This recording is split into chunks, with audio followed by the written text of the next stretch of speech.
नमस्कार दोस्तों, आप सभी का स्वागत है इस पवित्र भक्ति यात्रा में, जहां आज हम जानेंगे उत्पन्ना एकादशी की दिव्य कथा, उसका महत्व और उससे जुड़ी हुई वह शक्ति जो हमें सांसारिक बंधनों से मुक्त करती है। हर एकादशी का अपना एक अलग महत्व होता है, परंतु उत्पन्ना एकादशी उन सब में विशेष स्थान रखती है, क्योंकि इसी दिन एकादशी देवी का जन्म हुआ था, जो स्वयं पापों का नाश करने वाली देवी कही गई है। तो आइए एक श्रद्धा भरे मन से हम प्रवेश करें इस पावन कथा में। जय विष्णु भगवान की। कार्तिक शुक्ल पक्ष की एकादशी तिथि को मनाई जाने वाली यह एकादशी उत्पन्ना एकादशी कहलाती है। कहा जाता है कि यह वर्ष की सबसे पहली एकादशी है, यानी एकादशी व्रतों की शुरुआत यहीं से होती है। उत्पन्ना शब्द का अर्थ है जो उत्पन्न हुई हो, जो प्रकट हुई हो। इस दिन एकादशी देवी का जन्म हुआ था और इसलिए इसे उत्पन्ना एकादशी कहा जाता है। भगवान विष्णु स्वयं कहते हैं, हे अर्जुन, इस दिन मेरा स्वरूप एकादशी रूप में प्रकट हुआ था, जो मनुष्य के पापों को नष्ट करती है। इस व्रत का पालन करने से मनुष्य को जन्म जन्मांतर के पापों से मुक्ति मिलती है और मोक्ष की प्राप्ति होती है। बहुत समय पहले सृष्टि की शुरुआत में जब अधर्म बढ़ने लगा था, राक्षस और असुरों ने देवताओं और मनुष्य को सताना आरंभ कर दिया था। उनमें एक असुर था, मूर नामक दैत्य। यह मूर राक्षस अत्यंत बलशाली था और उसने तीनों लोकों में आतंक मचा रखा था। देवता भयभीत होकर भगवान विष्णु की शरण में गए। भगवान ने कहा, हे देवगण, भय मत करो, मैं स्वयं इस दुष्ट का अंत करूंगा। फिर भगवान विष्णु ने मूरासुर के साथ हजारों वर्षों तक युद्ध किया, लेकिन मूरासुर इतना शक्तिशाली था कि युद्ध का अंत नहीं हुआ। अनंत भगवान विष्णु बद्रिकाश्रम में स्थित हिमालय की गुफा में विश्राम करने चले गए। मूरासुर ने सोचा, अब विष्णु सो रहे हैं, मैं इन्हें मार डालता हूँ। वह जैसे ही भगवान पर आक्रमण करने वाला था, उसी समय भगवान के शरीर में एक दिव्य तेज प्रकट हुआ। वह एक सुंदर कन्या के रूप में प्रकट हुआ, एकादशी देवी। उस कन्या ने अपने तेज से मूरासुर का संहार कर दिया। तभी भगवान विष्णु जागे और बोले, हे देवी, तुमने मेरे स्थान पर दुष्ट का विनाश किया है, अतः आज से तुम संसार की सबसे पवित्र तिथि बनोगी।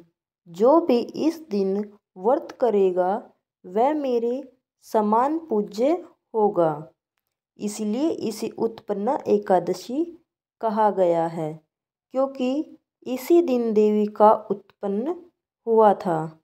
उत्पन्ना एकादशी का व्रत अत्यंत सरल परंतु अत्यंत फलदायी है। व्रत के नियम इस प्रकार हैं। दशमी तिथि की संध्या से तैयारी करें, हल्का भोजन करें और मन को शुद्ध रखें। एकादशी के दिन प्रातः स्नान करें, स्वच्छ वस्त्र धारण करें और भगवान विष्णु की मूर्ति या चित्र के सामने दीप जलाएं। ओम नमो भगवते वासुदेवाय मंत्र का जाप करें। पूजन में तुलसी, धूप, दीप, पुष्प और पंचामृत से स्नान कराएं। दिन भर उपवास रखें। अन्न, चावल, दाल, लहसुन, प्याज आदि न खाएं। पूरे दिन भक्ति गीत, विष्णु सहस्त्रनाम या गीता का पाठ करें। द्वादशी के दिन ब्राह्मणों को भोजन कराकर दान दें। फिर स्वयं फलाहार या साधारण भोजन ग्रहण करें। यह व्रत आत्मिक शुद्धि और आध्यात्मिक जागरण का प्रतीक है। शास्त्रों में कहा गया है कि एकादशी व्रत का फल सभी तीर्थ यात्राओं, यज्ञों और दान पुण्य से भी अधिक है। पद्म पुराण में भगवान विष्णु स्वयं कहते हैं, जो मनुष्य उत्पन्ना एकादशी का व्रत करता है वह हजारों वर्षों के पापों से मुक्त होकर मेरे धाम में स्थान पाता है। यह व्रत केवल पापों का प्रायश्चित ही नहीं बल्कि मन की स्थिरता और आत्मा की जागृति भी लाता है। यह व्रत व्यक्ति के जीवन में धैर्य, संयम और शांति का संचार करता है। यह हमें याद दिलाता है कि हर कठिनाई में एक दिव्य शक्ति हमारे भीतर ही विराजमान है, जैसे विष्णु से एकादशी शक्ति उत्पन्न हुई। यह कथा हमें सिखाती है कि जब अधर्म बढ़ता है, जब अंधकार घेर लेता है, तो प्रकाश भीतर से ही जन्म लेता है। एकादशी देवी केवल पाप हरनी नहीं है, वह आत्म जागरण की देवी है। मुरासुर हमारे भीतर के अज्ञान, क्रोध, लालच और अहंकार का प्रतीक है और एकादशी देवी हमारी आत्मा की शुद्ध चेतना। जब हम उपवास करते हैं तो शरीर नहीं, मन उपवास करता है।